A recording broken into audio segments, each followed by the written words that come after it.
എനിക്ക് ധാരാളം പ്രേതകഥകൾ കുഞ്ഞുനാൾ തൊട്ടേ കേൾക്കാൻ ഇഷ്ടമാണ്. അത്തരത്തിൽ പലരും പറഞ്ഞു കേട്ടതും വായിച്ചതുമായ കഥകൾ എൻ്റെ കൂടി ഭാവന ഉൾപ്പെടുത്തിക്കൊണ്ട് ഞാൻ എഴുതിയ കഥകളാണ്. ഇതിലെ കഥാപാത്രങ്ങളോ സ്ഥലമോ തികച്ചും സാങ്കല്പികം മാത്രമാണ്. ഭയമുള്ളവർ ഈ വീഡിയോ കാണരുത്. ഈ കഥ പൂർണ്ണ രൂപത്തിൽ ആസ്വദിക്കാനായി ഹെഡ്സെറ്റ് ഉപയോഗിച്ച് കണ്ണടച്ച് ആസ്വദിക്കൂ. വർഷങ്ങൾക്ക് മുൻപ് ചിറക്കൽ തറവാട്ടിൽ വാസുദേവൻ എന്ന ആളുണ്ടായിരുന്നു. നല്ല വെളുത്ത നിറവും ഒത്ത ശരീരവും കൊമ്പൻ മീശയും ഒക്കെയുള്ള ഒരു കാർന്നോർ. എല്ലാവർക്കും അയാളോട് വളരെ ബഹുമാനവും സ്നേഹവുമായിരുന്നു. അല്പം മന്ത്രതന്ത്രങ്ങളൊക്കെ അറിയുന്ന കാർന്നോര് നാട്ടിലെ പ്രേതബാധകളെയൊക്കെ തൻ്റെ മന്ത്രശക്തി കൊണ്ട് ആവാഹിച്ചു വരുത്തി അവരുടെ കുലദൈവത്തിൻ്റെ അടുത്ത് കൊണ്ടുപോയി തളച്ചു. അവിടെ ഒരു വലിയ ആൽമരമുണ്ട്. അതിൽ ആണി തറച്ചാണ് ആ പ്രേതത്തെ അതിൽ ആവാഹിച്ചിരുത്തും. പ്രേതങ്ങളൊക്കെ തളയ്ക്കുന്ന കാർന്നോരോട് നാട്ടുകാർക്കെല്ലാം ഒരു പ്രത്യേക സ്നേഹമായിരുന്നു. അങ്ങനെ ഒരു ദിവസം അവരുടെ കുലദൈവത്തിനു വേണ്ടിയുള്ള പൂജയായിരുന്നു. കാർന്നോർ വയ്യാതെ കിടപ്പിലായപ്പോൾ തൊട്ട് പൂജയെല്ലാം മുടങ്ങിക്കിടക്കുകയായിരുന്നു. അതിൻ്റെ അനന്തരഫലങ്ങൾ അവരുടെ കുടുംബത്തിൽ കാണപ്പെട്ടു തുടങ്ങിയപ്പോൾ പൂജ നടത്താൻ ഈ വാസുദേവൻ കാർന്നോരുടെ അനിയൻ തയ്യാറായി. 101 ചുവന്ന ചെമ്പരത്തി പൂക്കളും ഒരു പറ ഉരലിൽ കുത്തിയ അരിയും 101 എണ്ണയപ്പവും പൂജയ്ക്ക് നിർബന്ധമാണ്. എന്നിട്ട് മൂപ്പെത്തിയ കൊറ്റനാടുകളെ അറുത്ത് മന്ത്രങ്ങളൊക്കെ ചൊല്ലി അതിൻ്റെ ചോര ഈ കുലദൈവത്തിൻ്റെ മേലെ ഒഴിക്കും. അപ്പോൾ ഈ കുലദേവതയുടെ ശക്തിയെല്ലാം വർദ്ധിച്ച് ദുഷ്ടശക്തികളിൽ നിന്നുമെല്ലാം അവരെ രക്ഷിക്കും. അങ്ങനെ പൂജ ദിവസം അവരുടെ കുടുംബത്തിലെ ഇളയ തലമുറക്കാരനായ മനു, അവൻ ചെന്നൈയിൽ പഠിക്കുകയാണ്. ഈ പൂജയിൽ പങ്കെടുക്കാനായി അവിടെ നിന്നും നാട്ടിലേക്ക് പുറപ്പെട്ടു. രാത്രി 11 മണി കഴിഞ്ഞാണ് പൂജ. വൈകുന്നേരം 6 മണി ആകുമ്പോഴേക്കും വീട്ടിലെത്തുന്ന പ്രകാരം മനു അവിടെ നിന്നും രാവിലത്തെ ട്രെയിനിൽ വന്നു. ഇവിടെ പൂജയ്ക്കുള്ള ഒരുക്കങ്ങളെല്ലാം വാസുദേവൻ കാർന്നോർ പറഞ്ഞു കൊടുക്കുന്നതിന് പ്രകാരം എല്ലാം അനിയൻ ചെയ്തു തുടങ്ങി. പക്ഷേ ട്രെയിൻ വരാൻ കുറച്ചു നേരം വൈകിയതിനെ തുടർന്ന് മനു നാട്ടിലെത്താൻ വൈകി. നാട്ടിലെ സ്റ്റേഷനിൽ എത്തുമ്പോൾ തന്നെ സമയം 9 മണി കഴിഞ്ഞിരുന്നു. മനുവിനെ സമയത്ത് കാണാതായപ്പോൾ വീട്ടുകാർ കരുതി അവൻ വരുന്നുണ്ടാകില്ല എന്ന്. സ്റ്റേഷനിൽ എത്തിയ മനു വേഗം വീട്ടിലേക്ക് പോകാനായി സ്റ്റാൻഡിൽ നിന്നും ഒരു ഓട്ടോ വിളിച്ചു. നന്നായി വിശന്ന മനു ഓട്ടോ ഡ്രൈവറോട് ഏതെങ്കിലും തട്ടുകടയുടെ മുന്നിൽ നിർത്താൻ ആവശ്യപ്പെട്ടു. വഴിയിൽ ഒരു തട്ടുകട കണ്ടതും ഓട്ടോ ഡ്രൈവർ അതിനോട് ചേർത്ത് വണ്ടി നിർത്തി. മനു തട്ടുകടയിലേക്ക് ചെന്ന് 2 പ്ലേറ്റ് തട്ടുദോശ വാങ്ങിച്ചു. 1 ഡ്രൈവർക്ക് കൊടുത്തു. അയാൾ ഒരുപാട് തവണ വേണ്ട എന്ന് പറഞ്ഞെങ്കിലും മനു അയാളെ നിർബന്ധിച്ച് കഴിപ്പിച്ചു. ഭക്ഷണമെല്ലാം കഴിച്ച് അവർ വീണ്ടും യാത്ര തുടങ്ങി. ടൗൺ കഴിഞ്ഞ് ഇടവഴിയിലേക്ക് കയറിയതും എങ്ങും കൂരാക്കൂരിരുട്ട്. വഴിവിളക്കുകളൊന്നുമില്ല. അത്യാവശ്യം റോഡിലൂടെ പോകുന്ന വണ്ടികളുടെ ഹെഡ്ലൈറ്റിൻ്റെ വെളിച്ചം മാത്രമായിരുന്നു ആകെ റോഡിലെ വെളിച്ചം. മനു ചുറ്റും നോക്കി. ഉദിയടിക്കുന്നിൽ എവിടെയാണ് മോൻ്റെ വീട്? ഡ്രൈവർ ചോദിച്ചു. അവിടെ കരിയമ്പാടത്തെ ചിറക്കയിലാണ് വീട്. അറിയുമോ അവിടെയൊക്കെ? മനു ചോദിച്ചു. അത്ര പരിചയമൊന്നുമില്ല. വല്ലപ്പോഴും ഓട്ടം കിട്ടുമ്പോൾ പോകും, അത്രയേ ഉള്ളൂ. മനു മൂളി. ഒരുപാട് രാത്രിയിൽ വൈകിയുള്ള യാത്രകൾ ഒഴിവാക്കിക്കൂടെ? പകൽ വരാമായിരുന്നില്ലേ? ഡ്രൈവർ ചോദിച്ചു. അതെന്താ ചേട്ടാ അങ്ങനെ പറഞ്ഞത്? ചേട്ടന് പ്രേതത്തെയൊക്കെ പേടിയുണ്ടോ? മനു ചോദിച്ചു. ഹേയ്, അതൊന്നുമല്ല. രാത്രിയിൽ പ്രേതം മാത്രമല്ലല്ലോ, ഇഴജന്തുക്കൾ, കള്ളന്മാർ എല്ലാം ഉണ്ടാകും. പ്രേതത്തേക്കാൾ ഇവരെയൊക്കെയാണ് പേടിക്കേണ്ടത്. ഡ്രൈവർ പറഞ്ഞത് കേട്ട് മനു ഒന്ന് ചിരിച്ചിട്ട്. അപ്പോൾ നിങ്ങൾ ഈ രാത്രിയിലല്ലേ ജോലി ചെയ്യുന്നത്? എന്ത് ചെയ്യാം, ജീവിക്കണ്ടേ സർ. രാത്രിയിൽ ഓടിയാൽ പൈസ കൂടുതൽ കിട്ടുമല്ലോ. രാത്രി യാത്രയിലൊക്കെ ഒരുപാട് മോശം അനുഭവങ്ങളൊക്കെ ഉണ്ടായിട്ടുണ്ട്. പേടിച്ച് വീട്ടിലിരുന്നാൽ കുടുംബം പട്ടിണിയാകും. അപ്പോൾ പിന്നെ ഒരു ധൈര്യത്തിൻ്റെ പുറത്ത് ഓടുകയല്ലേ, ഡ്രൈവർ പറഞ്ഞു. എപ്പോഴെങ്കിലും രാത്രിയിൽ ചേട്ടൻ പ്രേതത്തെ കണ്ടിട്ടുണ്ടോ?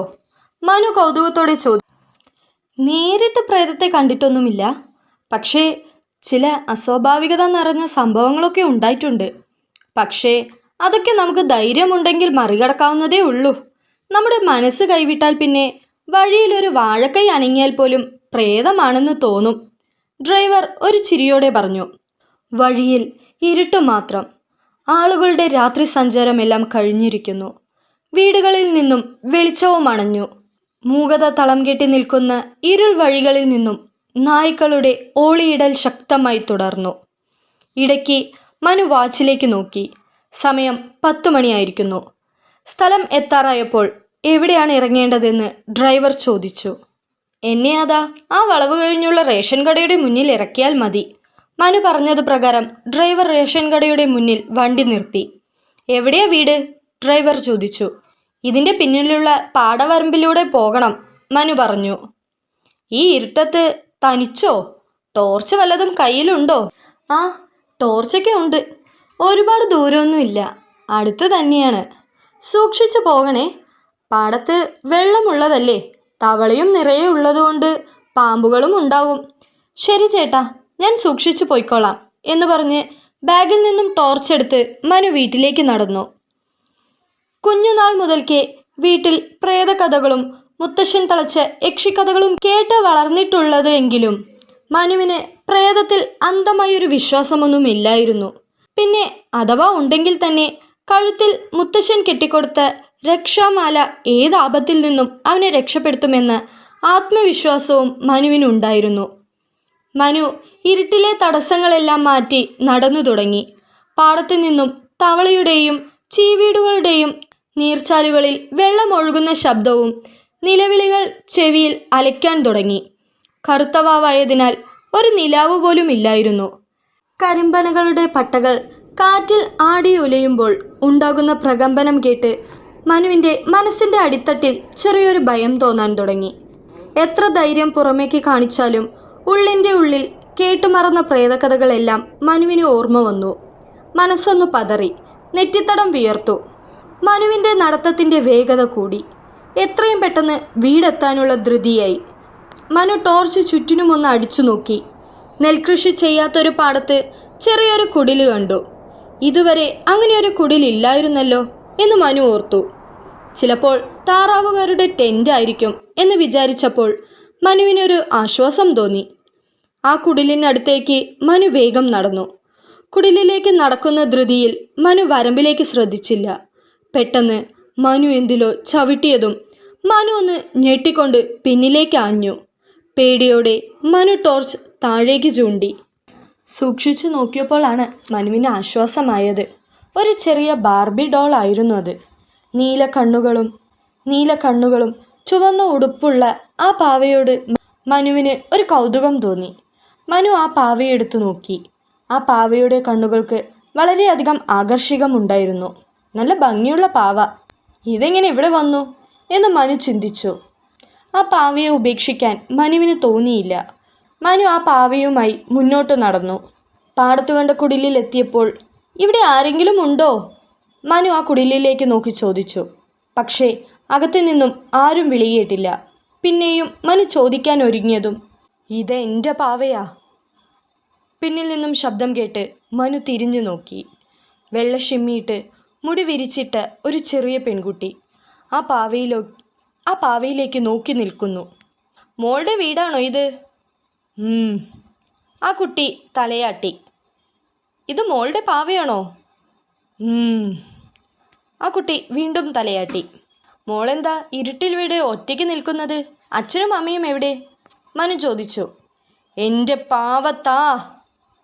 പാവ തരണമെങ്കിൽ അച്ഛനെയും അമ്മയെയും പോയി വിളിക്കൂ. ഇവിടെ ഒരു മാമൻ വന്നിട്ടുണ്ടെന്ന് പറ, എന്നാലേ ഞാൻ ഈ പാവ തരൂ. എനിക്കെൻ്റെ പാവ വേണം, കുട്ടി ദേഷ്യത്തോടെ പറഞ്ഞു. അച്ഛനും അമ്മയും എവിടെയെന്ന് പറ, മനു നിർബന്ധിച്ചു. ആ കുട്ടി ഒന്നും പറയാതെ മുന്നോട്ട് ഓടാൻ തുടങ്ങി. അപ്രതീക്ഷിതമായി ആ കുട്ടി ഓടിയത് കണ്ട് മനു ആ കുട്ടിയുടെ പിന്നാലെ പാവയുമായി ഓടി.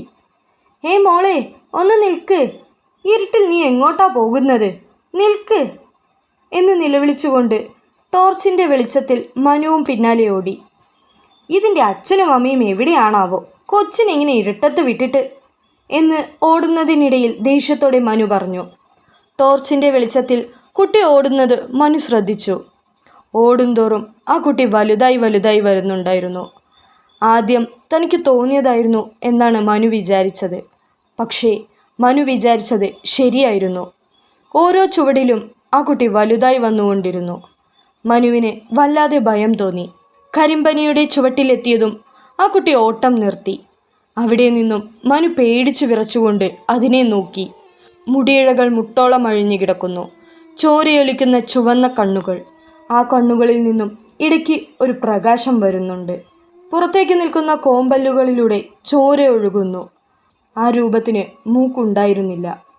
ആരെയും ഭയപ്പെടുത്തുന്ന ആ രൂപം പെട്ടെന്ന് ഒരു പനയോളം ഉയർന്ന് വലുതായി. നായ്ക്കളുടെയും കുറുക്കൻ്റെയും ഓളിയിടൽ ശക്തമായി. ഭയന്ന് വിറച്ചുകൊണ്ട് നിൽക്കുന്ന മനുവിനെ നോക്കി അവൾ പൊട്ടിച്ചിരിക്കാൻ തുടങ്ങി.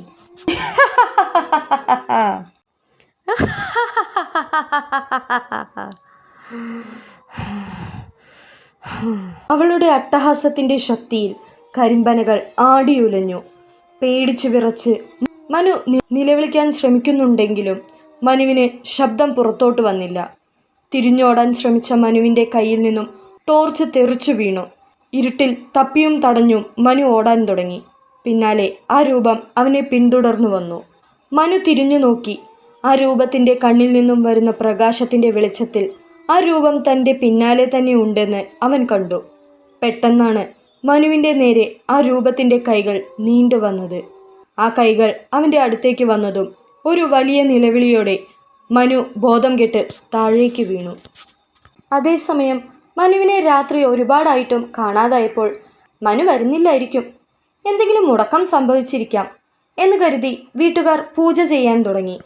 പൂജയ്ക്ക് ഇരിക്കുമ്പോഴും വാസുദേവൻ കാർന്നോരുടെ മനസ്സ് വല്ലാത്ത അസ്വസ്ഥതയിലായിരുന്നു. എന്തോ ഒരു പിടച്ചിൽ അയാളുടെ മനസ്സിൽ തോന്നി. കർമ്മങ്ങളെല്ലാം ചിട്ടയോടെ ചെയ്തു കഴിഞ്ഞെങ്കിലും അയാളുടെ മനസ്സിലെ അസ്വസ്ഥത മാറിയില്ല. പൂജയ്ക്ക് ശേഷം അയാൾ കുലദൈവത്തെ വിളിച്ചു കരഞ്ഞു. തങ്ങൾക്ക് കാവലായി കുലദൈവം ഉണ്ടാകും എന്ന് വിശ്വസിച്ച് അയാൾ അന്ന് രാത്രി ഉറങ്ങി.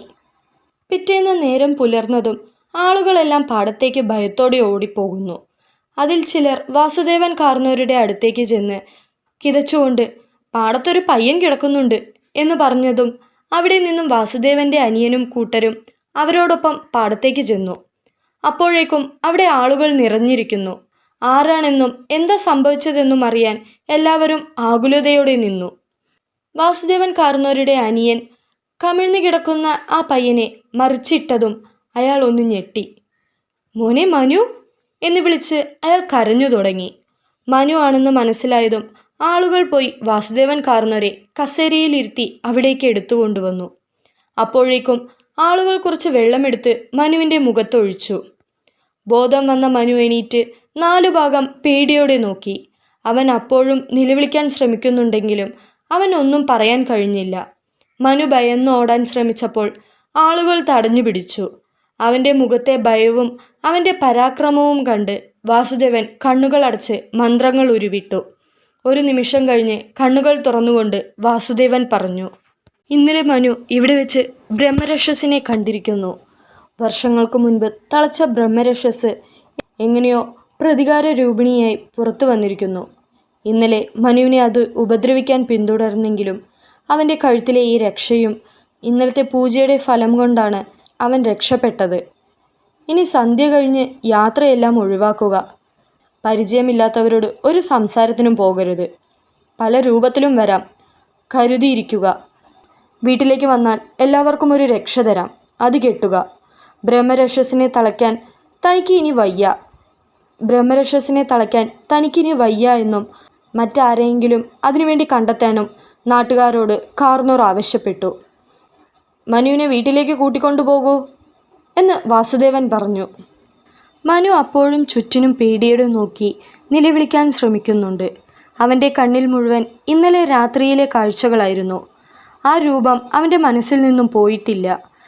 രാത്രി പാടത്ത് അവൻ കണ്ട കുടിൽ മനു അപ്പോഴും അവിടെ കാണുന്നുണ്ടായിരുന്നു. പക്ഷേ അങ്ങനെയൊരു കുടിൽ അവിടെ ഇല്ലായിരുന്നു. അവനെ പിടിച്ചു കൂട്ടിക്കൊണ്ടുപോകാൻ ശ്രമിക്കുന്ന ആളുകളിൽ നിന്നും കുതറി ഓടാൻ ശ്രമിച്ചെങ്കിലും അവന് അതിന് കഴിയാതെ അവരോടൊപ്പം വീട്ടിലേക്ക് പോയി. വീടെത്തിയ മനു അവിടെയും പേടിയോടെ പരാക്രമങ്ങൾ ചെയ്തുകൊണ്ടിരുന്നു. വാസുദേവൻ കാർന്നോർ ഏറെ നേരം മന്ത്രങ്ങൾ ചൊല്ലിക്കഴിഞ്ഞതിനു ശേഷം മനുവിൻ്റെ തലയിൽ കൈവച്ചതും മനു ബോധം കെട്ട് വീണു. അവനെ അകത്തേക്ക് കിടത്താനും ഉറങ്ങി എണീക്കുമ്പോൾ ശരിയാകുമെന്നും വാസുദേവൻ പറഞ്ഞു. പ്രതികാര രൂപിണിയായ ബ്രഹ്മരക്ഷസിനെ തളയ്ക്കാനുള്ള ആളെ കണ്ടെത്താനായി നാട്ടുകാർ അന്വേഷിച്ചിറങ്ങി. ഈ പ്രേതകഥ നിങ്ങൾക്ക് ഇഷ്ടമായെന്ന് വിചാരിക്കുന്നു. ഇനിയും ഇതുപോലത്തെ പ്രേതകഥകൾ കേൾക്കാൻ നിങ്ങൾക്ക് ആഗ്രഹമുണ്ടെങ്കിൽ, ഇതുപോലത്തെ കഥകൾ അപ്ലോഡ് ചെയ്യണമെന്ന് താല്പര്യമുണ്ടെങ്കിൽ കമൻറ്റ് ബോക്സിൽ രേഖപ്പെടുത്തുക. നിങ്ങൾക്ക് ഇതുപോലത്തെ വല്ല അനുഭവങ്ങളും ഉണ്ടെങ്കിൽ തീർച്ചയായും ഞങ്ങളുമായി ഷെയർ ചെയ്യുക. നിങ്ങളുടെ അഭിപ്രായങ്ങളും നിർദ്ദേശങ്ങളും കമൻറ്റ് ബോക്സിൽ രേഖപ്പെടുത്തുക. കഥ ഇഷ്ടമായെങ്കിൽ ലൈക്ക് ചെയ്യാനും സബ്സ്ക്രൈബ് ചെയ്യാനും മറക്കല്ലേ.